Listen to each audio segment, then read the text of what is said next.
안녕하세요. 저는 결혼을 앞둔 30살의 예비 신부입니다. 오늘 저의 예비 남편과 함께 살게 될 신혼집을 계약함으로써 결혼에 대한 모든 준비가 마쳐졌어요. 남들은 결혼을 준비하며 많이 싸우고 우울증도 오고 한다던데 저는 모든 것이 너무 순조롭게 잘 진행되어서 그저 행복할 따름이네요.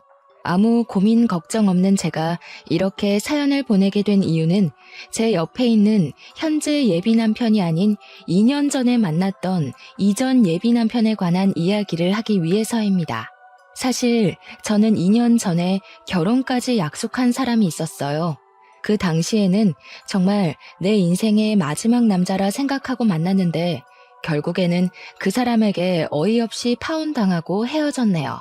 헤어지고 나서는 좀 힘들기는 했지만 지금 보면 그 사람과 헤어져서 더 좋은 남자를 만날 수 있게 된 것 같아요.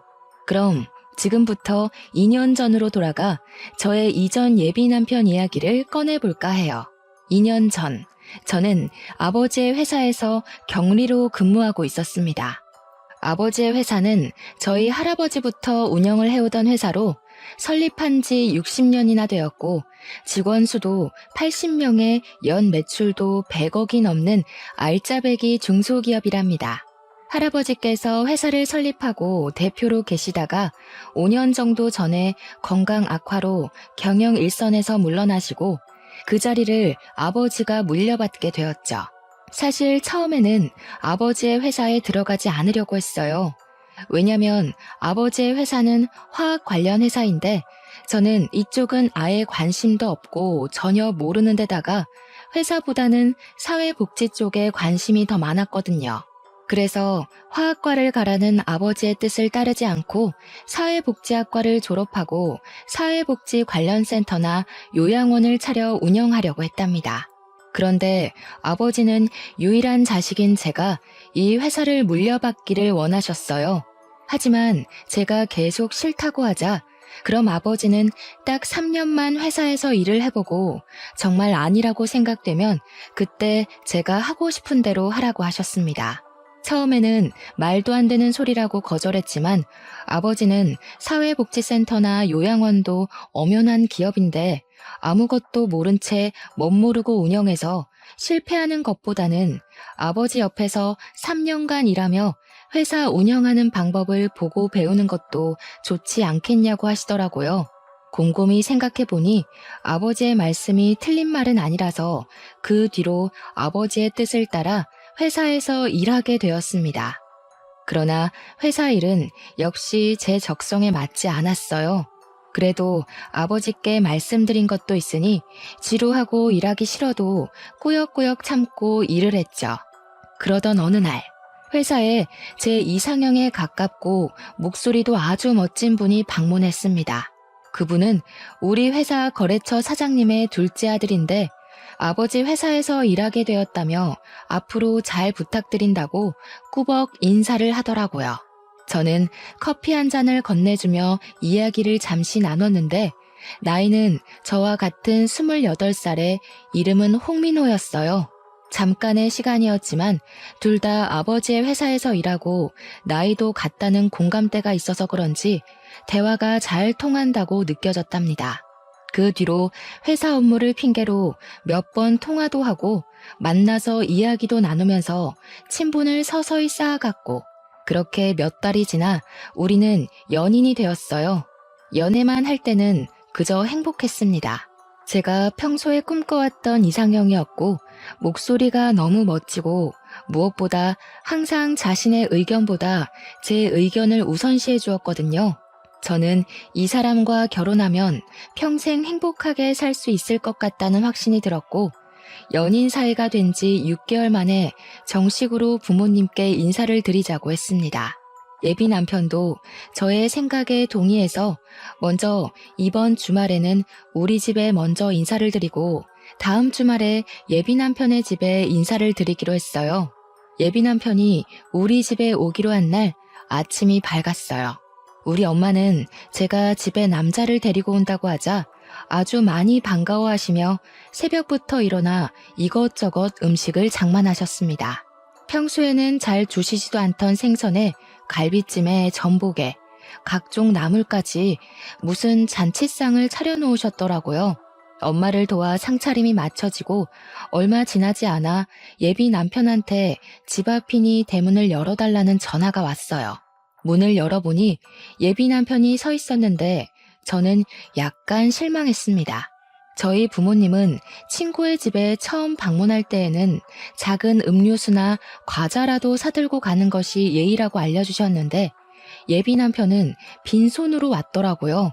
뭐 여기까지는 사람마다 생각의 차이이고 남의 집에 간다고 꼭 뭐를 사들고 가는 것이 법으로 정해진 것도 아니기에 그럴 수도 있다고 생각했어요.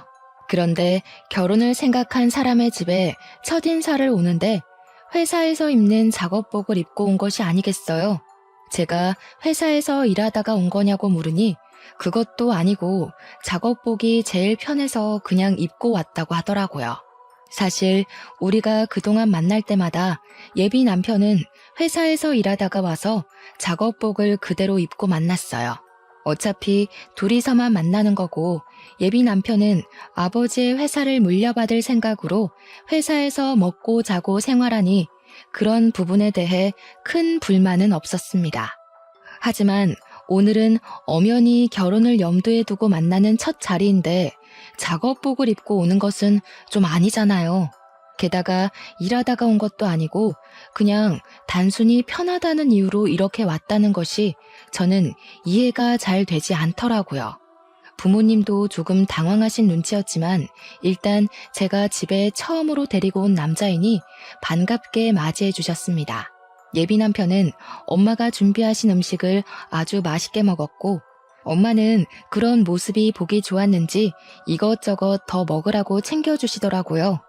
아버지는 거래처 사장님의 아들과 이렇게 연이 닿은 것이 신기하다며 이것도 인연이라면 인연이니 앞으로 우리 회사와 예비 남편의 회사가 서로에게 도움을 주는 좋은 관계로 남았으면 좋겠다고 하셨어요. 그리고 다음 주 제가 예비 남편의 집에 인사를 드리러 가기로 한 날이 되었습니다. 저희 부모님은 그래도 첫 방문이니 뭐라도 들고 가야 한다며 과일 바구니를 준비해 주셨어요. 옷도 그냥 편하게 청바지에 티셔츠를 입고 가려고 했는데 엄마는 첫인사인데 이렇게 입고 가는 것은 조금 아닌 것 같다며 정장 스타일의 원피스를 입고 가라고 하시더라고요. 그렇게 저는 원피스에 과일 바구니를 들고 예비 남편의 집 앞으로 가서 전화했습니다. 그런데 예비 남편이 전화를 받지 않더라고요. 2번, 3번 해도 전화를 받지 않길래 벨을 눌렀더니 예비 남편이 자다 일어난 얼굴로 잠옷을 입고 나왔어요. 오늘 분명히 인사를 드리러 간다고 어제 통화까지 했는데 지금 이 시각까지 잠을 자고 있느라 전화도 받지 못했다는 것이 좀 그렇더라고요. 어찌되었든 예비 남편을 따라 집 안으로 들어갔습니다. 저는 솔직히 지난주에 우리 엄마가 그렇게까지 차려주셨으니 거하게 한 상은 아니더라도 약간의 음식은 준비가 되어 있을 줄 알았어요. 그런데 예비 시부모님은 제가 와도 소파에 앉아서 TV를 보고 계시고 집안은 청소도 하지 않았는지 엉망진창이더라고요. 준비된 음식은 당연히 아무것도 없었고요. 김연이 맞지? 민호한테 이야기 들었어. 어머, 무슨 과일 바구니를 다 사왔어. 우리 집에 과일도 많은데. 일단 그래도 사왔으니 잘 먹을게. 주말에는 원래 쉬어야 하니까 청소도 못했어. 이해하지? 거래처 사장님 딸이라고 들었네. 이렇게 만나게 돼서 반가워요. 그럼 집 구경도 하고 잘 놀다가 가요. 나는 방에 가서 낮잠 좀 자야겠어. 저는 분명히 이 집에 결혼을 생각하고 첫인사를 온 것이었는데 부모님은 제가 그냥 친구로서 놀러 온 것으로 생각했는지 아무 준비를 하지 않으셨더라고요. 뭔가 좀 이상했지만 일단 예비 남편을 따라 집과 예비 남편의 방을 구경했어요. 저는 예비 남편의 방을 구경하다가 혹시 부모님이 오늘 인사하러 온다는 것을 모르셨냐고 물었습니다. 예비 남편은 알고 계셨는데 왜 그러냐고 하길래 저는 그래도 오늘 첫인사라서 집에서 밥이라도 같이 먹으며 이야기를 할 줄 알았다고 말했어요. 우리 집은 원래 주말에는 늦게 아침 먹어서 점심을 잘 안 먹어. 대신에 저녁을 빨리 먹지. 그리고 사실 지금 이 시각은 낮잠 시간이야. 뭐? 그러면 차라리 다른 시간으로 잡지. 왜 이 시간에 잡았어? 나는 그래도 오늘 부모님이랑 이야기도 좀 나누고 할 줄 알았는데. 에이, 그렇게 진지하게 할 얘기가 뭐가 있어? 그냥 집 구경이나 하고 간단히 인사하면 되지 뭐. 안 그래? 그냥 가볍게 만날 때는 정말 잘 맞는다고 생각한 예비 남편이었는데 진짜 제 남편이 된다면 잘 맞지 않을 것 같다는 생각이 조심스럽게 들었습니다. 일단 방에서 나와 다시 거실로 갔어요. 거실에는 여전히 예비 시어머니께서 TV를 보고 계시더라고요. 예비 남편은 예비 시어머니 옆에 앉고 저도 일어서 있기도 뭐하고 해서 예비 남편 옆에 앉았습니다. 예비 시어머니는 TV를 보다가 제가 가져온 과일 좀 먹어보자며 예비 남편에게 과일을 깎을 칼과 접시를 가져오라고 했어요. 예비 남편이 주방에서 칼과 접시를 챙겨오자 예비 시어머니가 저에게 칼과 접시를 넘기며 과일 좀 깎아보라고 하고 다시 TV를 보시는 게 아니겠어요? 솔직히 저는 아직 손님이고 오늘 처음 보는데 대뜸 과일을 깎으라고 시키시니 너무 당황스럽더라고요. 하지만 과일 깎는 것이 어려운 일이 아니니 그냥 과일 바구니 안에서 사과와 배를 가져와 깎았어요. 연희야, 껍질이 너무 두껍네. 껍질을 얇게 깎아야지. 너 회사 일하느라 살림은 하나도 해보지 않았구나? 티가 너무 난다. 결혼하기 전에 과일 깎는 법부터 배워와. 알겠니?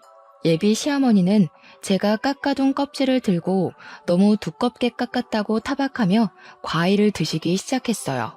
예비 남편은 예비 시어머니의 그런 말을 듣고도 아무 말도 하지 않고 과일을 혼자 집어먹더라고요. 솔직히 우리 집에서는 예비 남편 온다고 상다리 휘어지게 잔치상을 차려 대접했는데 여기서는 물 한 잔도 받아 먹지 못하고 이렇게 과일이나 깎고 있으며 타박까지 듣는 것이 화가 났어요. 그래도 처음 뵙는 자리인데 굳이 소란을 만들고 싶지는 않아서 그냥 꾹 참고 있었습니다. 그런데 너네는 결혼하면 엄마한테 용돈 얼마 줄 거야? 연희 너희 회사는 꽤 크니까 부모님 도움 많이 받을 수 있지 않아? 나중에 연희 네가 회사 물려받을 수도 있고 말이야. 저는 아버지 회사에는 관심 없어요. 지금은 3년만 회사에 다녀보라고 하셔서 그냥 다니고 있는 거예요. 그리고 저는 결혼할 때 친정의 도움 없이 제 힘으로 결혼을 하고 싶어요. 그래? 그럼 뭐 많이 모았어? 할아버지께서 저 20살 때 성인 된 기념으로 주신 제 명의 아파트 하나 있고 어릴 때부터 돈 모으고 투자도 하고 해서 결혼을 준비할 정도의 돈은 있어요. 아파트가 있어? 그럼 네 아파트에서 너희 신혼살림 꾸리면 되겠다. 참, 요새 내 주변에 며느리 본 사람들 이야기 들어보니까 며느리들이 시댁에 한 달에 100만 원씩 용돈 준다더라. 자산이 그 정도나 있으면 너희도 한 달에 용돈 100만 원 가능하겠다. 우리 민호가 여자는 기막히게 잘 골라왔네. 엄마, 당연하지. 연희도 회사 계속 다니고 나도 아버지 밑에서 일하면 그 정도는 가능하지 않겠어? 연희야, 그치? 저는 솔직히 아버지 회사 3년만 다니고 관두고 제 갈 길을 갈 것이고 제 명의 아파트는 여기서 먼 서울이라 거기서 신혼살림을 꾸릴 생각 없습니다. 그리고 시부모님 용돈은 아직 생각을 해보지는 않았지만 한 달에 100만 원은 조금 과한 것 같다는 생각이 드네요. 그리고 시부모님께 한 달에 100만 원을 드리면 친정 부모님께도 100만 원씩 드려야 하는데 그럼 한 달에 200만 원이 나가는 셈이 되니 너무 부담되네요.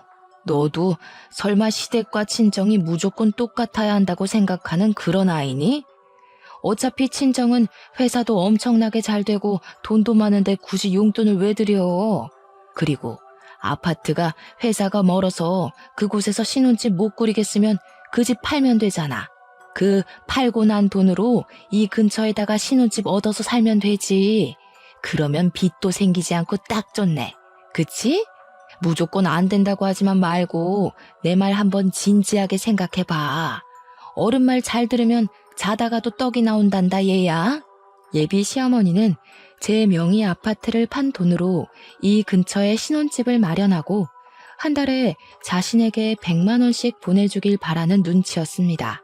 저는 그런 요구가 너무 기가 막혔어요. 제 명의 아파트니까 필요하다면 제 마음대로 아파트를 팔 수 있기는 하지만 할아버지의 선물이니 될 수 있으면 오래 가지고 있다가 나중에 의미 있게 사용하고 싶었거든요. 그런데 예비 시어머니는 그 아파트를 팔고 집을 마련하라고 하고 심지어 한 달에 100만 원이나 되는 큰 용돈을 그저 바라고만 계시더라고요. 솔직히 우리 부모님은 결혼한다고 하면 이것저것 해주신다고 난리이실 텐데 예비 시어머니는 결혼하면 그저 이것저것 받을 생각뿐인 것 같아서 매우 실망스러웠답니다. 제 표정이 좋지 않자 예비 남편은 제가 피곤해 보인다며 집에 데려다 준다고 어서 가자고 했어요. 그래서 그냥 인사하고 바로 그 집에서 나왔습니다. 엄마가 그냥 농담으로 이야기하는 건데 꼭 그렇게까지 진지하게 얘기해야겠어? 너는 꼭 쓸데없이 진지하더라. 농담? 내 명의로 된 아파트를 팔아서 신혼집을 마련하고 한 달에 100만 원이나 용돈을 바라시는 게 농담이야? 그리고 지금 우리는 그냥 친구 사이로 만나는 게 아니라 결혼을 생각하며 만나는 거야. 당연히 이런 돈 문제는 진지하게 이야기를 해야 하는 거 아니야? 내 생각엔 우리가 당장 상견례하고 결혼 날짜 잡은 것도 아닌데 네가 너무 앞서간 것 같아. 솔직히 이런 이야기는 상견례를 하고 나서 말해도 되잖아. 그니까 이런 거에 싸우지 말자. 예비 남편은 그저 대충 얼버무리려 했습니다.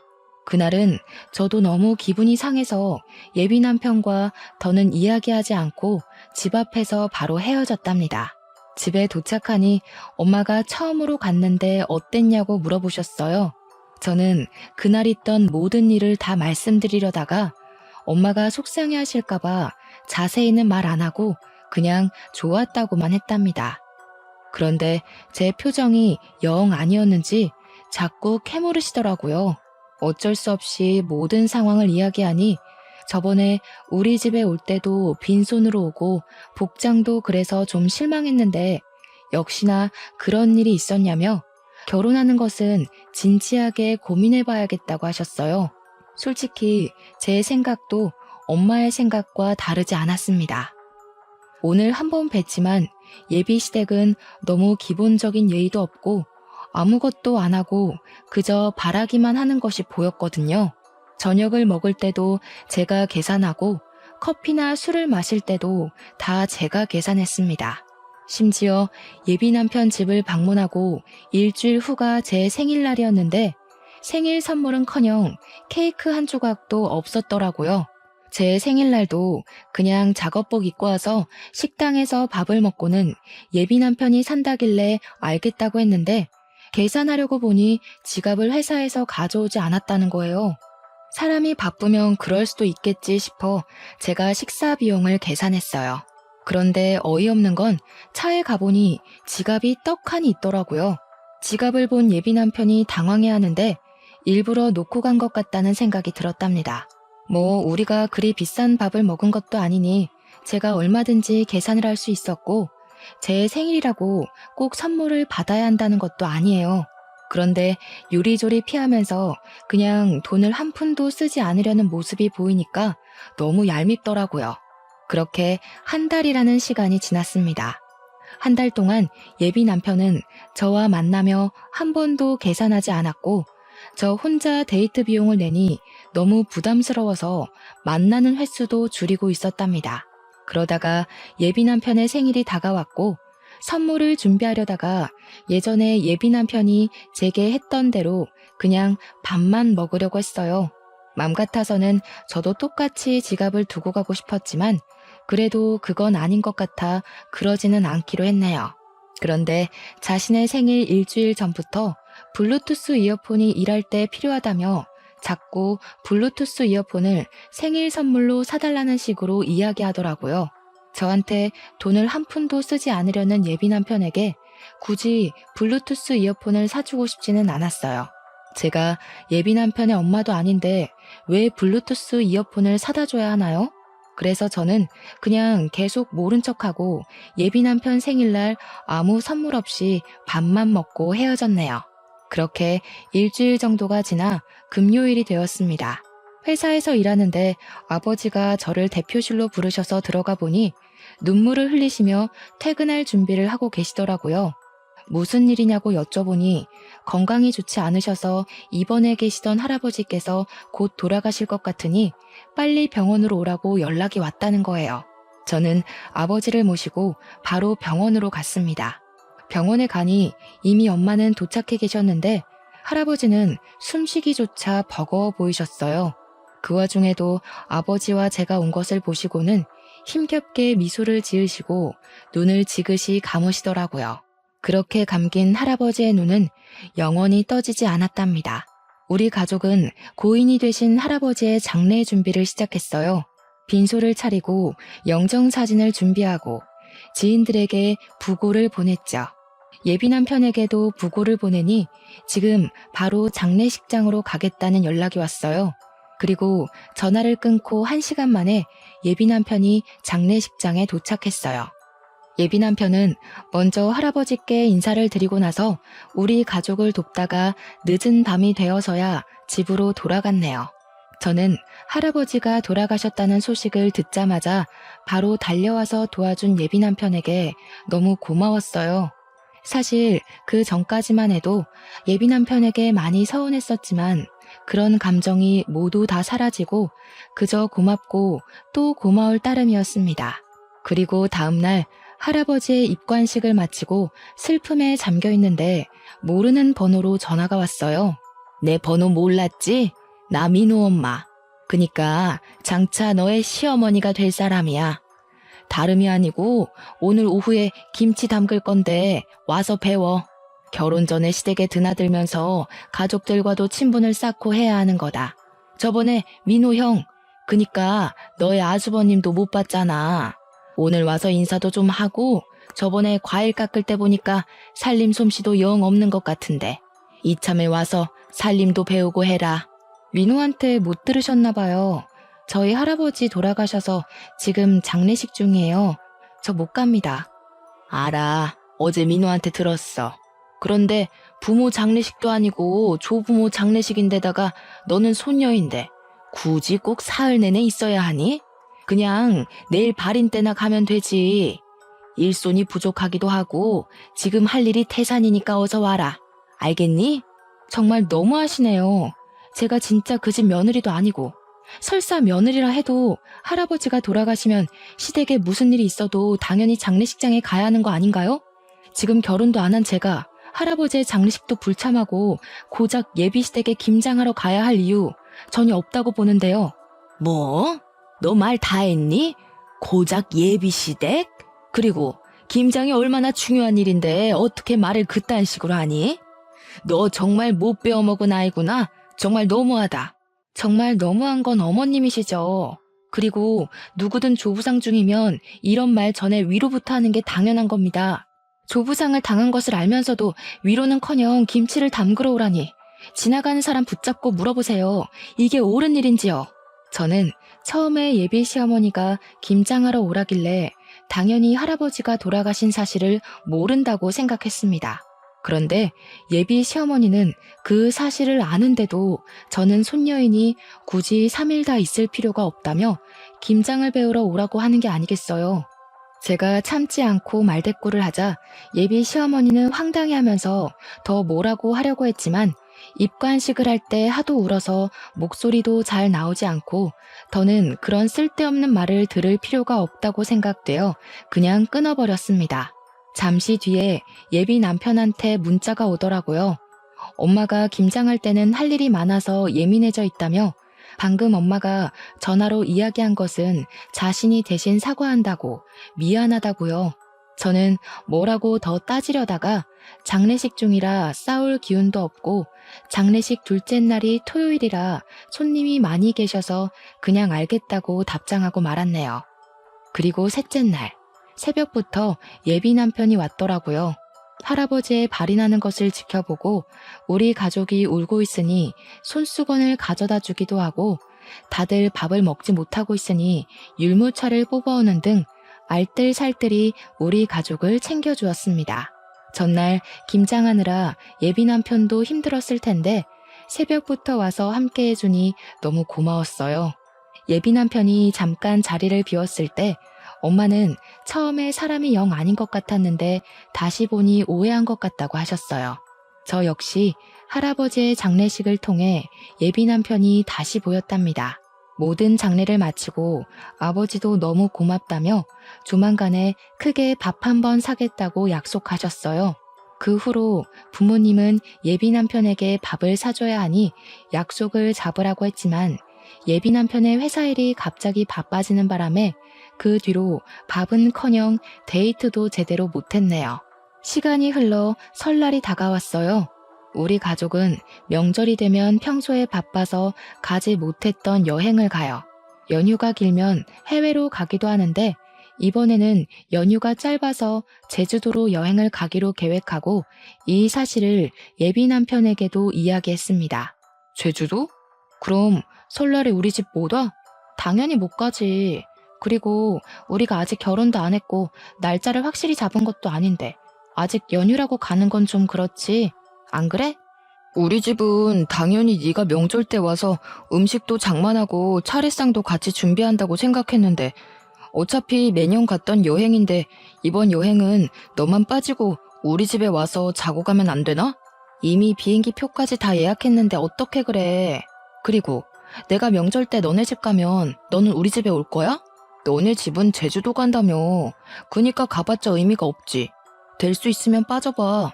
이번에 우리 엄마 허리 디스크 와서 음식도 못 하신단 말이야. 너라도 와서 좀 도와드려. 그래야 너도 점수도 따고 하지. 안 돼, 못 빠져. 그리고 어머니가 허리 디스크가 오셔서 음식을 못 하시면 아들인 너랑 형이 도와야지 왜 나한테 와서 도우라고 해? 난 좀 이해가 되지 않네. 우리 어차피 결혼할 사이 아니야? 그럼 집안일 있으면 서로 돕고 하는 거지. 그래서 저번에 너네 할아버지 장례식 때도 내가 가서 도왔잖아. 그럼 너도 당연히 한 번은 도와야 하는 거 아니야? 그래, 네가 할아버지 장례식 때 와서 옆에서 챙겨준 거는 너무 고맙게 생각하고 있어. 그 부분은 네가 시간적 여유가 있을 때 크게 밥 한 번 살게. 그런데 아무리 그래도 아직 결혼식 날짜도 잡지 않았고 상견례도 하지 않았는데 명절이라고 가서 음식 장만하는 건 아직은 아닌 것 같아. 예전에 너 말 맞다 나 상견례하고 결혼 날짜 잡은 것도 아닌데 네가 너무 앞서간 것 같아. 거참 말 섭섭하게 하네. 그럼 나랑 뭐 결혼 안 하겠다는 거야? 그게 아니고 아직 결혼한 것도 아니고 상견례도 안 한 이 마당에 벌써 너네 집에 가서 며느리 노릇을 하는 건 아닌 것 같다고. 어차피 결혼하면 앞으로는 친정에서 이렇게 시간 보내지도 못할 텐데 결혼 전엔 우리 가족끼리 시간을 보내는 편이 더 좋을 것 같아. 일단 너의 뜻이 뭔지 알았어. 그럼 엄마한테는 그냥 여행을 간다는 말 안 하고 친척 집에 간다고 할게. 왜 굳이 그렇게 거짓말해? 그냥 여행을 간다고 해. 내가 뭐 친구들이랑 가겠다는 것도 아니고 매년 해왔던 것처럼 가족끼리 여행 가겠다는데 꼭 그게 그렇게 잘못된 거야? 매년 해왔다 해도 그렇지. 예비 며느리가 시댁에 와서 일은 하지 않고 여행을 간다는데 그걸 반길 시부모가 어딨겠어? 글쎄, 나는 굳이 거짓말을 왜 해야 하는지 잘 모르겠네. 난 솔직히 이런 거로 우리가 다투는 것도 이해가 안 가. 그리고 예비 며느리? 우리가 뭐 결혼식 날짜라도 잡았니? 상견례라도 했어? 저와 예비 남편은 서로의 생각을 전혀 이해하지 못했어요. 그렇게 시간이 흘러 설 연휴가 시작되어 우리는 계획대로 제주도로 떠났습니다. 제주도 숙소에 도착해서 짐을 풀고 있는데 예비 시어머니한테 전화가 왔어요. 나다. 너 가족끼리 제주도 갔다며? 결혼을 생각하면 당연히 시댁에 와서 살림도 배우고 같이 음식 장만도 하고 어른들께 인사도 해야 하는 거 아니냐? 저번에 김장 때는 할아버지 돌아가셨다고 못 온다더니 이번에는 명절인데도 여행을 간다고 못 와? 이게 말이나 되는 소리니? 이번에는 너도 있으니 음식도 많이 하려고 재료도 많이 준비했는데 이 모든 것을 나 혼자 해야 한다니 정말 막막하구나. 제가 민호한테도 이야기했는데 저는 사실 상견례도 하지 않은 제가 굳이 명절이라고 시댁에 가서 음식을 해야 한다는 게 도무지 이해가 되지 않네요. 그리고 음식 장만할 사람이 필요하면 그 집에 아버지도 계시고 아들도 2명이나 있는데 넷이서 오손도손하게 앉아서 하면 되지. 꼭 제가 필요한가요? 무슨 제가 조리사도 아니고 말이에요. 이게 말이면 다인 줄 아나? 너네 부모가 그따위로 가르쳤니? 예비 시어머니가 버럭 소리를 지르는데 그 소리가 얼마나 큰지 옆에 있던 엄마가 다 듣고 모든 상황을 알게 되었답니다. 엄마는 예비 시어머니의 이런 황당한 요구에 화가 단단히 나셔서 저의 핸드폰을 뺏고 스피커로 어머니와 통화를 하셨어요. 저 연희 엄마 되는 사람입니다. 연희 아직 결혼도 하지 않았는데 김장이 웬 말이며 명절이라고 오라는 건 무슨 경우예요?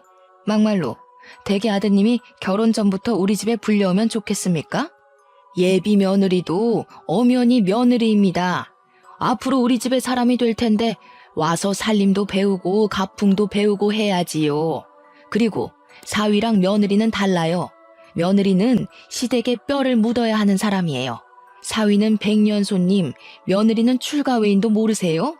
무슨 조선시대에서 오셨어요? 지금 시대가 어느 시대인데 아직도 출가외인 타령이세요. 우리 집 귀한 딸 연희 그런 집으로 시집 못 보냅니다. 그쪽이 대개 아드님 귀하게 키운 것처럼 저도 우리 연희 쥐면 부서질까 불면 날아갈까 애지중지 키웠습니다. 전 죽었다 깨어나도 그 집으로 시집 못 보내니 그런 줄 아세요. 이보세요. 뭐 말이면 단 줄 아세요?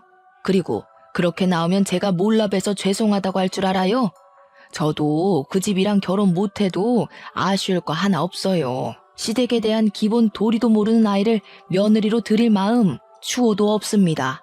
시댁에 대한 기본 도리요? 그러는 그쪽은 사람에 대한 기본 도리가 하나도 없으시네요. 상 치르는 아이한테 김장하러 오라고 하지를 않나. 아직 결혼도 안 했는데 전화해서는 소리 지르면서 어서 오라고 하지 않나. 저는 이렇게 도리가 없는 집안에 우리 연희 절대 못 보냅니다. 전화 끊습니다. 엄마는 많이 화가 나셔서 민호랑 절대 결혼시키지 않을 테니 그만 만나라고 하셨습니다. 저 역시 저번 김장 때와 이번의 사건을 통해 결혼하면 고생길이 환히 열리는 것이 눈에 보여 결혼할 마음은 진작에 접었고, 여행을 마치고 나서 예비 남편을 만나 살아온 가정 환경이 너무 맞지 않아 결혼을 못하겠다고 말해야겠다 생각했죠. 그래도 일단 시간을 내서 제주도에 왔으니 맛있는 음식도 먹고 재밌는 시간을 보냈습니다. 비록 바람이 불고 추워서 밖에서 놀지는 못했지만 가족끼리 숙소에서 알차게 시간을 보내고 다시 집으로 왔네요. 여행을 마치고 집으로 돌아와서 예비 남편에게 전화했는데 받지 않더라고요. 문자와 카톡을 남겨도 읽지도 않고 답장도 없었어요. 그 다음 날도 그 다음 날도 예비 남편은 연락이 되지 않았습니다.